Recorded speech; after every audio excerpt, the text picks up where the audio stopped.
सदा नवावो माथला हे गुरु घासीदास। जिनगी है अंधियार मां मन मां भरो जास। बोल गुरु घासीदास बाबा की जय हो।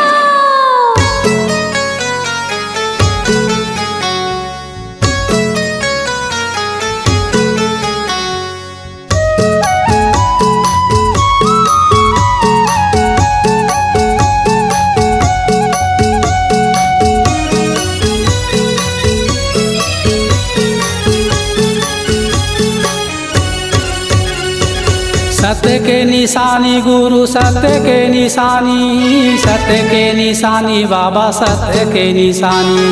सत्य के निशानी गुरु सत्य के निशानी, सत्य के निशानी बाबा सत्य के निशानी। दुनिया में छागे हो बाबा सत्य के निशानी। दुनिया में छागे हो गुरु सत्य के निशानी। दुनिया में छागे हो गुरु सत्य के निशानी। दुनिया में छागे हो बाबा सत्य के निशानी।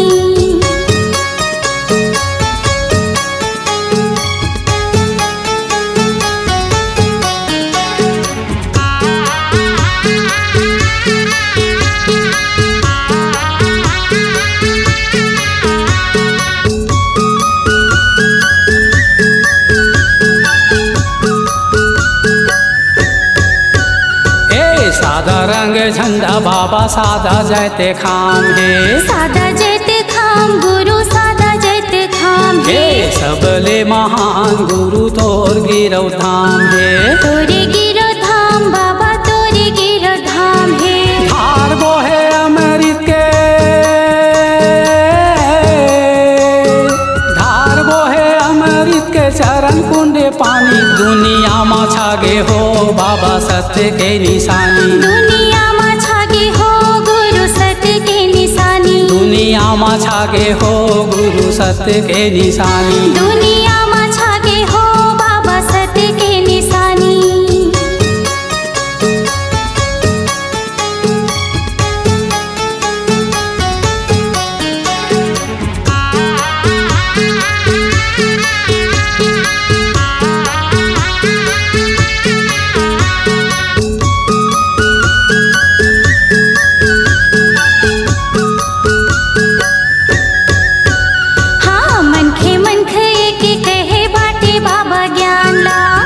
बाबा ज्ञान ला हो बाटे बाबा ज्ञान ला।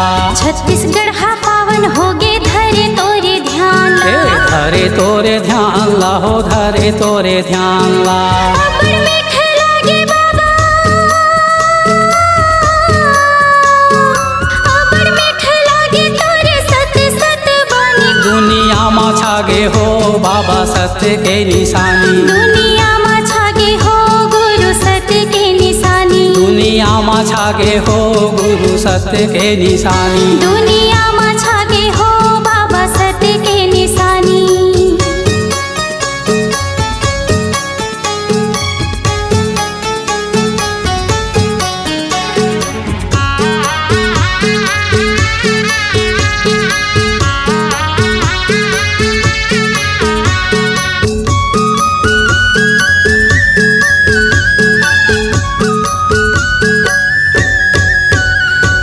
ज्ञान गंगा पाए बाबा जपे सत्य नाम ला। जपे सत्य नाम ला, जपे सत्य नाम ला। अलख जगाए बाबा करे सत्य काम ला।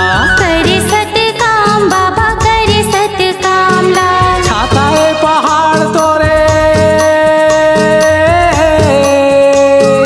छाता है पहाड़ तोरे तप के कहानी। दुनिया में छागे हो बाबा सत्य के निशानी। दुनिया में छागे हो गुरु सत्य के निशानी।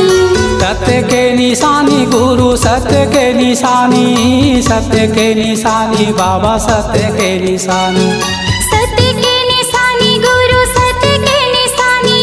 सत्य के निशानी बाबा सत्य के निशानी। दुनिया में छागे हो गुरु सत्य के निशानी। दुनिया में छागे हो गुरु सत्य के निशानी। दुनिया में छागे हो गुरु सत्य के निशानी। दुनिया में छागे हो बाबा सत्य के निशानी। दुनिया में छागे हो गुरु सत्य के निशानी। दुनिया